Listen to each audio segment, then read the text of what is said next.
So you donated a whole lot of ex-gay shit and I collected did, a yeah. lot of ex-gay shit, including this feller, John Polk. And this actually came with a warning that this is complete BS. My warning, exactly. Yeah.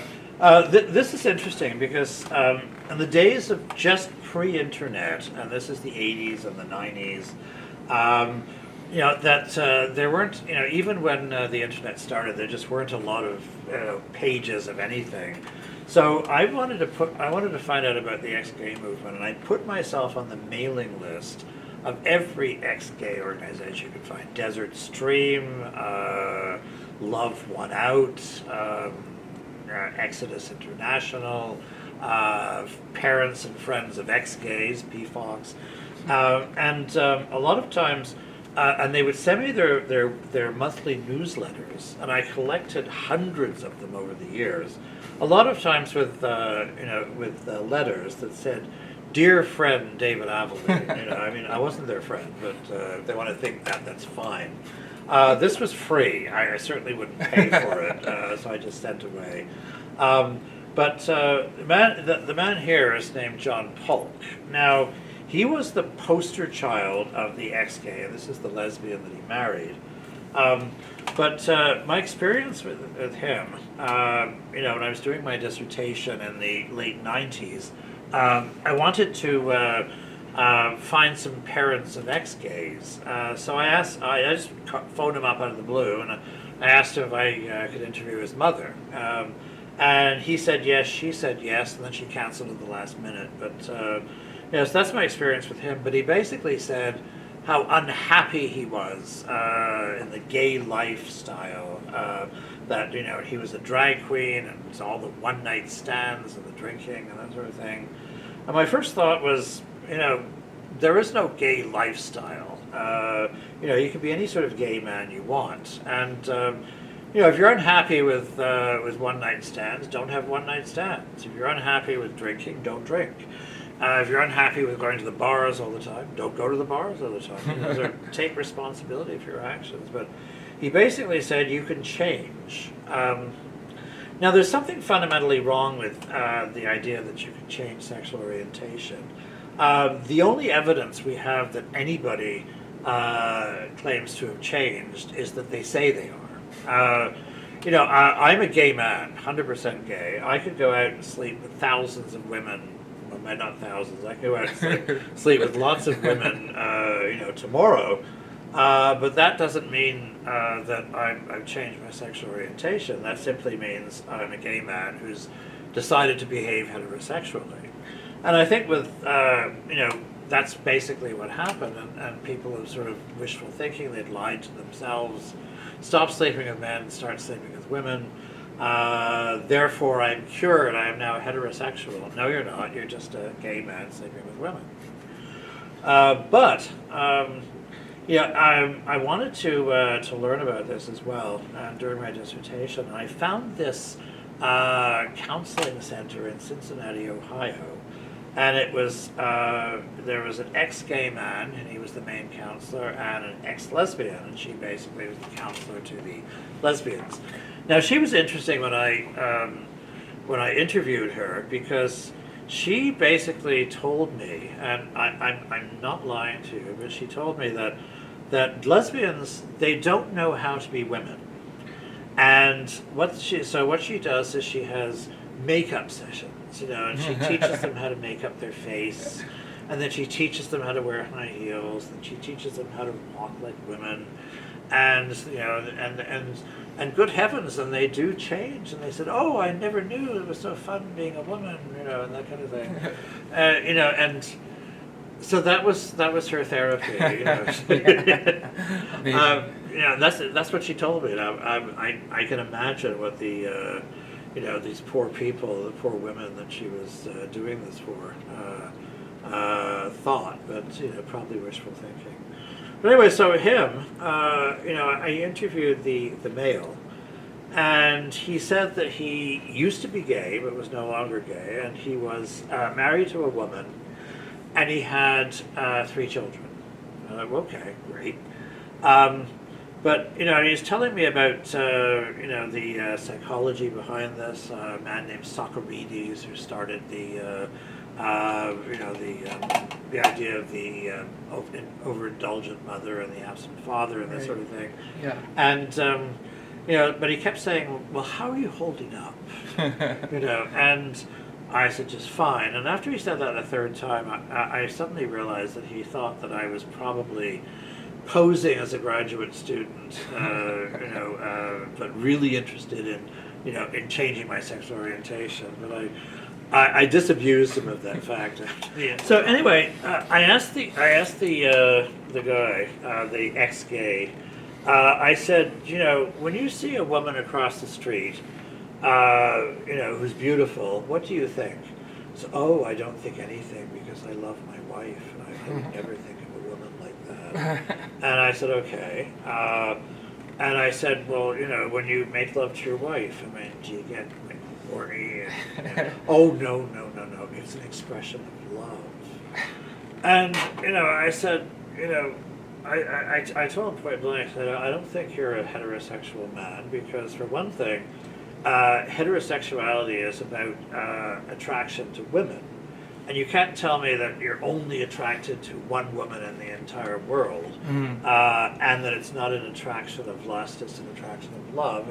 And if that were the case, and I said to him, if your wife got hit by a bus, you would not have a sexual orientation because you're not attracted to any other women at all. But, he said, ooh.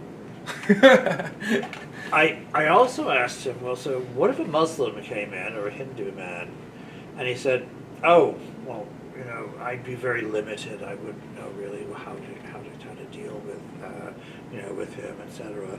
So I told him that immediately dismisses your psychology. Because if the psychology was sound, reasonable, then the religion would be irrelevant. So that was the other thing.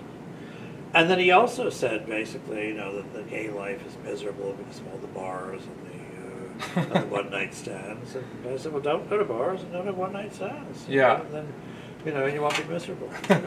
It's sort of like, saying, well, Chicago is a violent city because every time I go there, I murder many people.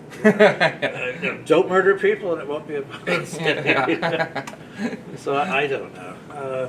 But anyway, that was my experience with ex-gays. But I did collect all this sort of stuff, and there are hundreds of newsletters. And thousands of newsletters. Thousands of newsletters, exactly. And I think that if anybody wants to do any sort of analysis, content analysis, that would be a gold mine for them. By the way, ex-gay therapy is now illegal in Canada.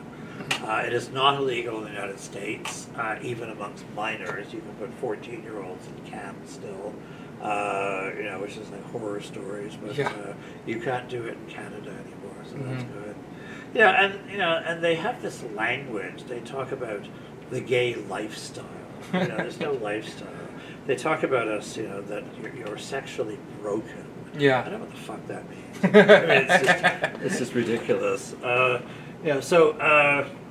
But anyway, suffice to say, we have a lot of stuff in that way.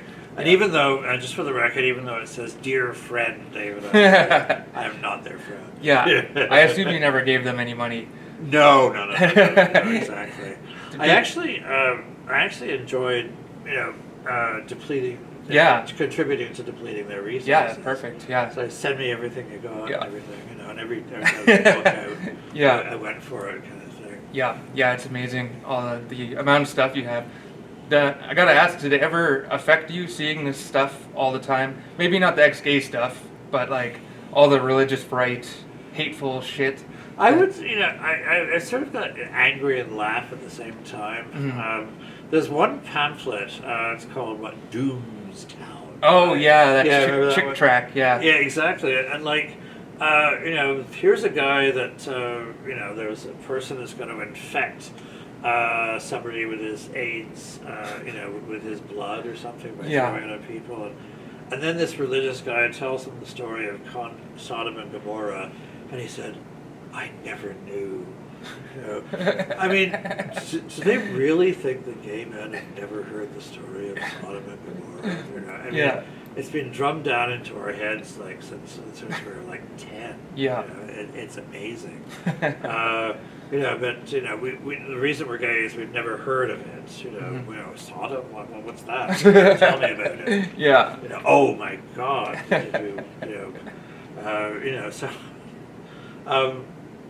It's childlike. I mean, I once came, you know, you don't have it here, but I once came across a pamphlet at the airport here, and it had the 10 Commandments, and I think it was number 6: "Thou shalt not covet thy neighbor's wife, nor thy ox, nor thy ass, nor their house, nor thy male slave, nor their female slave." It actually said that. You know, you can't covet your neighbor's slaves. Yeah. You know, and I thought, like, you know, I wouldn't covet my neighbor's slaves. I'd call the police. You know, Yeah. charge them with, you know, human trafficking. Yeah. So anyway, but a lot of them, they're just terribly innocent. They don't know anything about gay people, and they villainize them all their lives. And so I mean, a lot of times I just feel sorry for them. Mm-hmm. You know, so Yeah. anyway. Yeah, I can feel that. Like I have this job where I'm going through all of this stuff, and then I'm unfortunately like a news junkie, and it's just not a great place. So sometimes I have to like take a break from it all. Oh yeah, I can imagine. Yeah, exactly. But you know, it's the same things, the same arguments from the '90s that you're recruiting, now it's grooming, or Yeah, exactly. We're all pedophiles, and Yeah, no, that's all the Democrats. They're all pedophiles. And- yeah, yeah, exactly. it's all the same thing, repeating over and over again. So yeah, I just wonder, what do you think? It's true. Where do you think we're going, considering it's the same arguments? We've obviously made a lot of progress. Do you think? Well, I always see two solitudes. I see the United States that seems to be taking giant step backwards because of power grabbers like Trump. And then I see Canada, which is taking giant leaps forward. You know, I haven't experienced homophobia in years in Canada. I know. I mean, maybe there was some I didn't realize or something. But in the United States, you're always worried that somebody's going to, come out with the cross of Jesus and, or something, or tell you you're a sinner. Or I can even remember I was working at University of Cincinnati, and I was, for some reason, I was at the registrar's office or something. And I was with my partner, and she said, "Is that your brother?" I said, "No, that's my partner." And she says, "Partner in crime? What do you mean?" I said, "My domestic partner."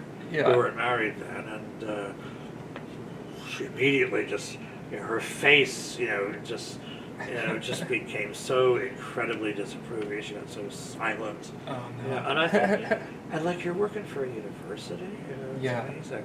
Yeah. So I wanted to ask you about that actually with teaching. You came to Mount Royal here in 2003, and what was it like here coming? Well, you came from Cincinnati, so what like how was teaching in Ohio compared to? Well, I decided I was going to be openly gay as a professor in Cincinnati. I was not a popular person. People were nice to me, but they weren't too nice. I never made any friends. Nobody ever invited me to their place. Nobody ever invited me for coffee.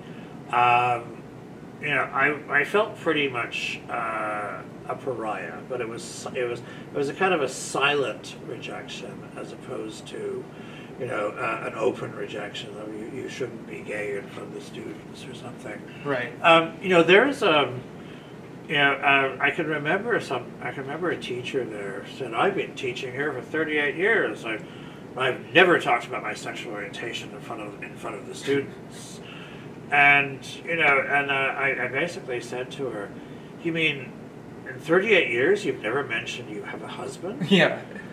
"Well, I mentioned my husband, but and she stopped herself.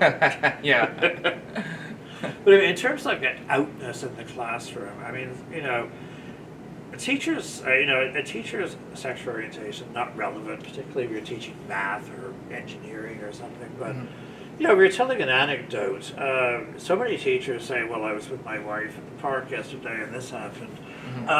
So why can't you say, "Well, I was with my husband in the park, and this happened"? Just like in the normal course of being a human being. But a lot of people say it's not relevant. Yeah. It's not relevant to mathematics, but I think the only time I actually announce that I'm gay is for my sexuality class. Sociology of human sexuality. As for the others, I just talk about my husband and an anecdote every now and then. Yeah. And the students here are wonderful. They don't care. They're great. If there's a homophobe around somewhere, I don't care. Yeah. I did find one guy. So I went for a test in the hospital. It was this normal CT scan. I went there last month, and so I'm registering for hello, I'm here for my CT scan and everything. So he's here, and he's to the side of me. Okay. So okay, he's to the side of me, and he's typing, and he's in a swivel chair, and he says, "Okay, your address is the same, yes. Your phone number is the same, yes. Your contact information, is that your wife?" And I said, "No, it's my husband." And he swung around just like this and looked at me for about 10 seconds blankly. And I said, "Is everything all right?" Oh, yes, everything is fine. So thank you. But I don't what the hell. Anyway, I wrote a letter, so I haven't got a reply yet. We'll see. Yeah. But Wait, how long ago was this? This was a month ago. Really? Yeah, and Holy. we've had same-sex marriage in this country for 20 years. Yeah. There is only one term for a same-sex spouse, and that is husband or wife. Yeah. Not anything else. So in a hospital, I don't expect people to say, "What? Your husband? But you're a man." I like what the hell. Yeah. I'm trying not to swear. Don't worry about it. Yeah, fuck him. Anyway, but that's a very isolated incident. Yeah. I was in the hospital for. You must think I'm in the hospital all the time. But I was in the hospital for surgery, and the nurses are wonderful. They accepted my husband Miguel just like he was a member of the family, and he is. But I live in a different world than than 1972, when people are like, "Holy shit, he just said he was gay in public," which is like, it's like saying I'm a communist in the 1950s or something. Yeah. Really. And I'm proud of it. Yeah. Yeah. So. Yeah. So you never noticed like a big change? Now we have Pride Center and Pride crosswalks at Mount Royal, exactly. and all that. And from what I've heard from former students and stuff, it wasn't as queer friendly, at least for the students here. This is seemed like more of a conservative college, from what I've heard. But I think everything is relative. It's probably very conservative by some standards, but from where I came from and from the looking at the 60s, this is a radical liberal hippie freak place.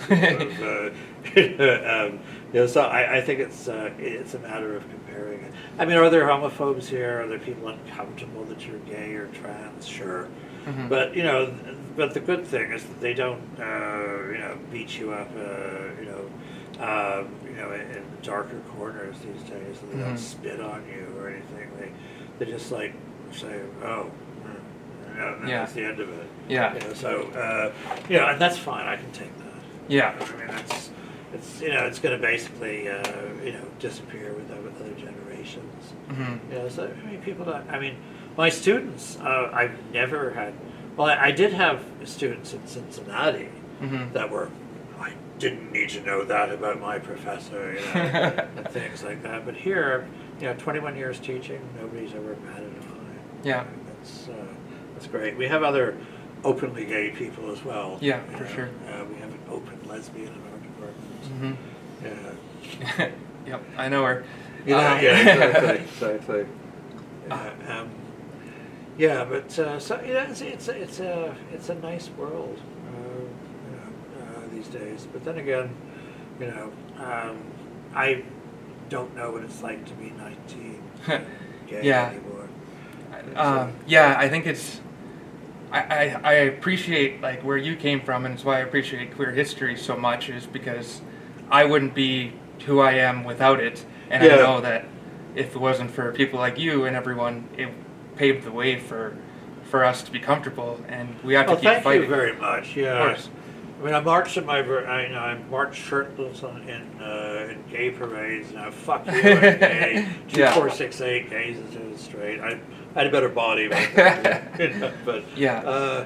But thank you for that. Well, yeah. Very often older gay men are looked upon with suspicion. That they just really want to seduce you or something or whatever, or they're drooling or whatever, But no, I mean, it's nice in a university. Professors and students can interact together, but a lot of people are very uncomfortable with older gay men. Mm. And a lot of older gay men do misbehave as well. So I mean, you can hardly blame them. Sometimes. You get a lot of older straight men misbehave as well. Yeah, exactly. Yeah, patronizing you and that kind of thing. Saying stuff like, "When I was your age." Yeah. I don't know. Yeah, well, that's kind of the age difference because I think younger queers can kind of think, oh, they're older, they can't understand pronouns or understand this and that, and it's like. When I was in the hospital, I was in intensive care just after my surgery, and there were these two. They looked like 22-year-old nurses, and they were talking about me as I was lying there, and they referred to me as they, and so I don't know, for some reason I'm just out of waking up, and I said, "My name is David Aveline, and my pronouns are he and him." And they looked at this old man. Oh, my pronouns are she and her. Amazing. Yeah, but they're absolutely shocked. So, this old guy would take them to task on pronouns. Yeah. So but anyway. I mean, there's a lot of stuff that older men don't understand about younger men or younger people. And, I'm gay only because that was the label I grew up with and I formed my identity with. People are queer because that's the identity that they've adopted and gone on with them. So I mean, things do change. Yeah. That kind of thing. Language is always changing. Language is always changing.